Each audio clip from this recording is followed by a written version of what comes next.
नमस्कार, विभास वर्ल्ड मध्ये तुमचे खूप खूप खूप मनापासून स्वागत। आज मी बनवणार आहे आंब्याच्या पल्प पासून शिरा, गोडाचा शिरा। आज आहे चतुर्थी आणि चतुर्थीला गणपतीच्या नैवेद्याला आपण हा शिरा बनवणार आहोत। हे बनवण्याचं मुख्य कारण म्हणजे छोट्या मुलांना रेसिपी जमतील। साधारण 7वी 8वी 9वी सुट्ट्यांमध्ये मुलांना काही रेसिपी जर आपण शिकवल्या तर नक्कीच त्याचा उपयोग त्यांना करता येईल। जेणेकरून तुम्ही जर वर्किंग असाल, डॉक्टर असाल किंवा बाहेर जात असाल कुठल्या कामानिमित्ताने, तर मुलं नक्कीच स्वतः पदार्थ करून खाऊ शकतील आणि आपली भूक भागवू शकतील। तेव्हा माझा भाचा माझ्याकडे आलेला आहे आणि त्याला घेऊन आपण काय करणार आहोत, रेसिपी बनवणार आहोत आणि रोज त्याला एक नवीन रेसिपी शिकवणार आहे। तेव्हा सात्विक, हॅलो, माझं नाव सात्विक सचिन भागवत। आज आपण रेसिपीला सुरुवात करणार आहोत। ऍक्शन। यासाठी ह्या वाटीने मी हा रवा घेतलेला आहे। विशेष म्हणजे हा जो रवा आहे हा तो मी घरी काढलेला आहे। घरी म्हणजे गहू ओलवून वगैरे जी पद्धत आहे त्यांनी। याची रेसिपी नंतर मी तुम्हाला सांगेलच, पण हा अतिशय पौष्टिक रवा। 2 प्रकारचे रवा घरी काढता येतो। एक असतो बारीक आणि यापेक्षा थोडा जाड असतो। हा मी भाजून ठेवलाय आत्ताच।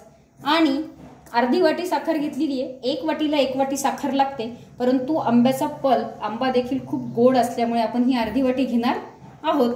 त्यासाठी विलायची पूड, काजू, चारोळी, बदाम आणि पिस्ता हे पदार्थ आपल्याला लागणार आहेत। चला आपण तर मग सुरू करूया रेसिपी।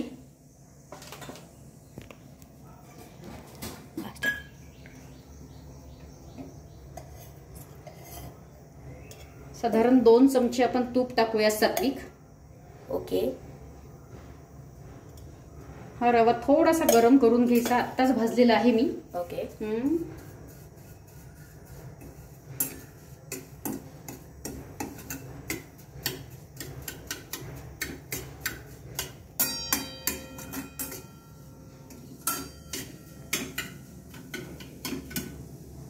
एकीकडे आपण गॅस पेटवूयात आणि यामध्ये हा 2 वाट्या आंब्याचा पल्प टाकूयात। थोडा गरम झाला की यामध्ये आपण टाकणार आहोत साखर, जेणेकरून साखर विरघळेल आणि रस जरा पातळ होईल।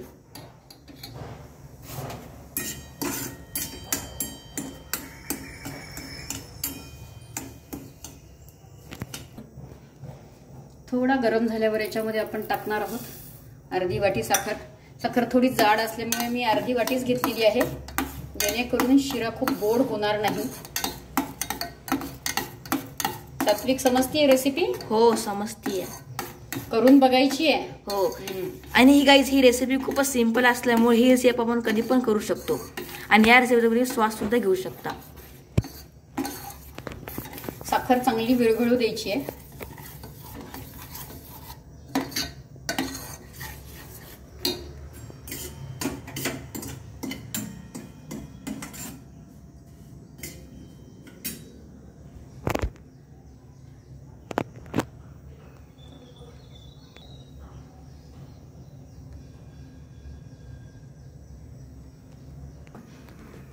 यामध्ये आपल्याला त्याच वाटीने पाऊण वाटी पाणी टाकायचं आहे, जेणेकरून शिरा असं लुसलुशीत होईल।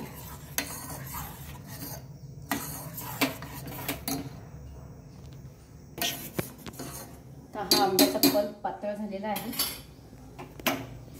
याला आपण ह्या रव्यामध्ये टाकूयात।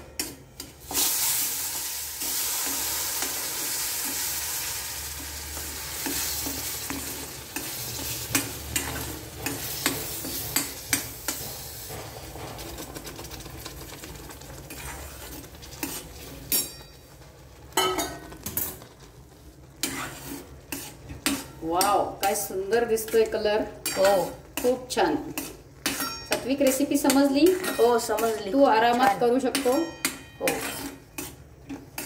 अगदी आवडीने। हा शिरा सर्वांनाच खूप आवडतो, कारण आंबा हा सगळ्यांचा आवडतं फळ आहे। आंबा हा फळांचा राजा आहे।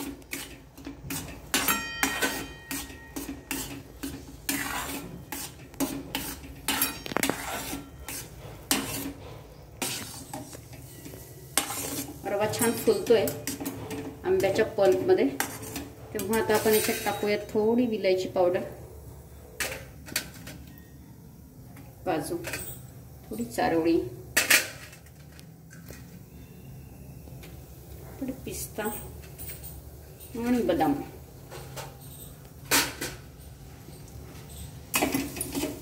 छान हलवून घेऊयात.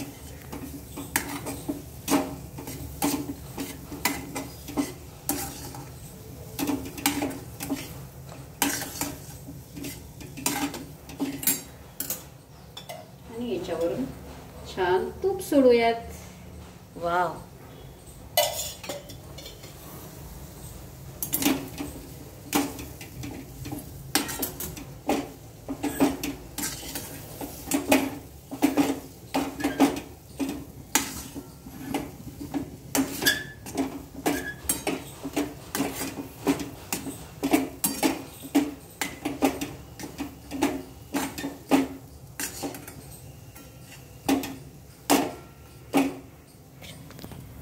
थोडं वाटीला तूप लावून घेऊयात.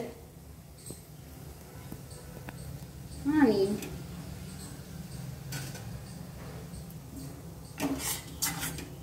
गोडाचा शिरा रेडी. रेडी.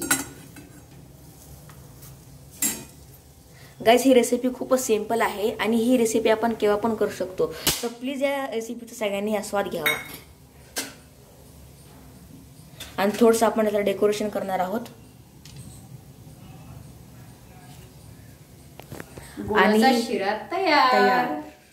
सात्विक समजला? हो, समजला. नक्की करून दाखवणार? यस. यस. हा सुंदर रंग आलेला आहे शिऱ्याला. आणि हा शिरा तुम्ही 2 जणांना आरामात पुरू शकतो. छोट्या वाटीने मी घेतलेले आहे 1 वाटी रवा.